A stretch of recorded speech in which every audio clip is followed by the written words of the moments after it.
Well, everyone, it's time for us to talk about another Nintendo console that Nintendo dropped many years ago, and it's actually the Nintendo 3DS. Now, with something like this specific console, in a way, it was kind of like Nintendo's saving grace, mostly because this console actually, the Wii U wasn't really selling as well as Nintendo hoped. I think all of us probably know that by now, but with the 3DS, this thing was, in a way, keeping Nintendo afloat. It was able to sell pretty decently compared to, the Nintendo Wii U, and they dropped a lot of games for this thing. But one thing I really liked about the Nintendo 3DS was that the backwards compatibility was actually really important. With the Wii U, it could, play backwards compatible games, it could play Wii games and everything like that. But with the Nintendo Switch now, there's really no backwards compatibility, and that's kind of the issue. Nowadays, with the Switch and the, whole debacle that came out recently, the Nintendo 3DS has been making news again, mostly because Nintendo stated, certain shops and certain games are probably going to be closed out now within the, very short amount of time. And with something like the 3DS, even if Nintendo were to shut the DSiWare shop, which they already did, you can still buy Nintendo DS games and go from there. With the Nintendo Switch, you can't really play 3DS or Wii or Wii U games via the discs or the hardware. You have to go and buy them through the, eShop. But if the eShop ever closes for the Switch, how would you ever play those games that came out digitally or that, or you can't buy in the hardware anymore? So that's one thing I really like about backwards compatible hardware. And with the Nintendo 3DS, you have that capability. Now, I will definitely tell you, having a console like the Nintendo 3DS in hand will definitely give you the best experience, but there were a lot of gimmicks with the 3DS that I still don't understand what Nintendo was doing, but I will definitely tell you the 3DS is still completely worth it. It's a very amazing console, and I still love this thing for sure. Now, this thing came out originally in 2011, so about 11 years ago, this thing, initially came out, and there were a lot of successors to this thing. We had the 3DS XL, we had the new 3DS and new 3DS XL, we had the 2DS, and then we had the 2DS XL as well. So there were a lot of different things going about with this device, and it was succeeding the DSi. Now, a lot of people weren't happy because this thing still lacked, the GBA slot, but again, totally okay. I didn't really mind too much. The DSi already kind of removed that, but I will tell you, the design of this console was very cool. It had this kind of like reflective, material around it, kind of reminiscent on the DS Lite, but I did kind of like how the DSi was, but the DS Lite was so premium feeling that the 3DS kind of stemmed from that, which was really cool. Now, you had the headphone jack in the center of this console at the bottom, which was very strange. I don't understand why they put it in the center. Could have been at the side or something, but still okay, not that big of a deal. You had the DS cartridge up top, you had the SD card slot as well on this specific console, and now opening this console up, this is where things started changing up a little bit. So we had that front camera still, which was really cool. We also had that back camera on the top of this console as well, but we now had a different type of display architecture. So we had a display on the top and the bottom, which we had on the previous consoles, but the displays were a little bit of a different size. So with the 3DS top display, it was actually bigger than the bottom display. Now, I will tell you, I kind of like that at first, but also like it's a little weird, So the top screen was 3.53 inches, the bottom screen was 3 inches. And I will tell you, I wish they were both the same size. I don't really like having like one display being way bigger than the other one, but I will say having a bigger display is cool. So, at least it's a step in the right direction, but it would have been cool had they been kind of the same size, but whatever. But we also had a newer addition. We had that joystick on the top left. So now for certain games, if you wanted to, you can go ahead and play, the 3DS games with that joystick there. And that was another really cool addition that the specific console had.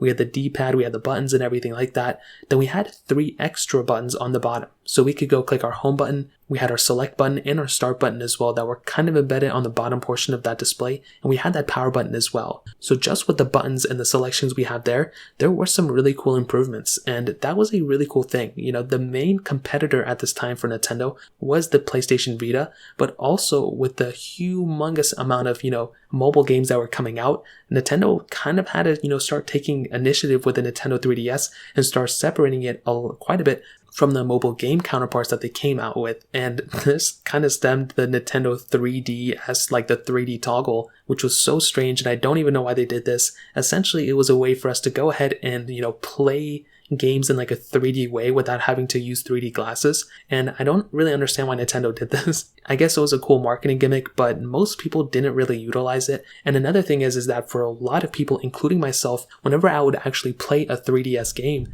and so essentially what could happen was you adjust that 3D toggle on the side, and the games would go from pretty much being, the 2D landscape to being kind of a little bit more immersive in your face. Now, I will tell you this gimmick quickly faded away, and Nintendo eventually stopped even selling any of the 3DSs, and they just sold the 2DS and 2DS XLs, probably because it was much cheaper to develop that way, and they probably saw a lot of people weren't using that toggle. But what I will definitely tell you is that the game selection, as I always mention, for the Nintendo 3DS is actually pretty insane. Because the 3DS was kind of outselling the Wii U, they kind of had to go ahead and kind of focus more on the 3DS development and really make this console as great as it was. So we had a lot of Pokemons, obviously, that came out for this game. We had Mario Kart 7 that came out for this console as well. And technically, it's like only the last generation if you really think about it. We had Super Mario 3D Land. We had New Super Mario Bros. 2. We had arguably one of the best Animal Crossings that ever came out, which is Animal Crossing New Leaf. We had a Luigi's Mansion that came out for this console. We had Super Smash Bros. Come out for this console as well. And we had a few Legend of Zelda games that came out with this too. One was the Ocarina of Time 3D, which was just a remake. But there were a lot of different games that came out with this console. So why is that important? Well, if you think about it like this, with any console that gets a lot of these games outright, this kind of will solidify the 3DS's legacy forever. With the Wii U, really the main games I can think of that are still kind of lasting nowadays is maybe Splatoon, Super Mario Maker, and obviously Mario Kart 8. A majority of, and Breath of the Wild, but that was kind of like a Switch game. A lot of those games, most people kind of overlook because the Switch kind of already has those games out for that specific console. So with the 3DS, you can't really play any of these games on the Switch, so you have no other choice. And since Nintendo kind of stated that they saw the 3DS having a huge future ahead of it, this was kind of a big deal for the 3DS having these many games. And that's why I think the 3DS is probably one of the best consoles Nintendo's ever made.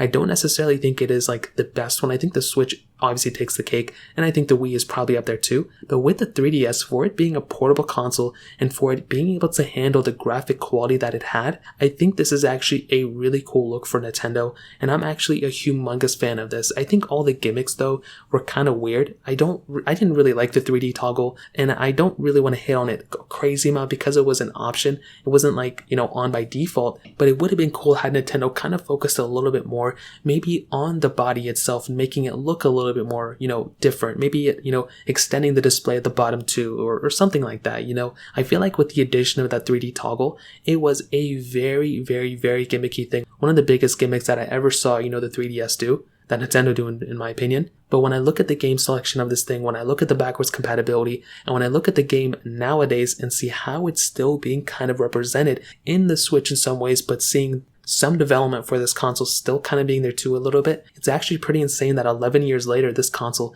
is still pretty relevant.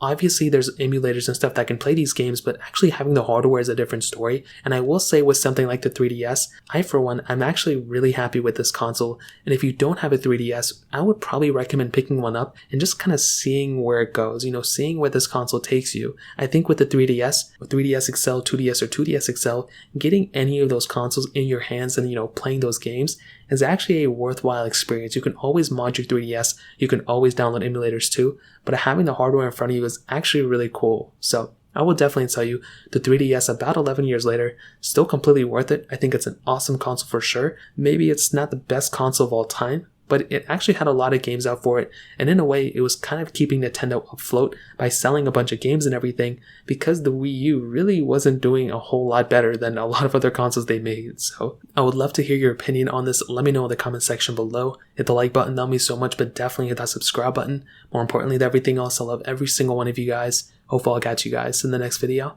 Peace out till then.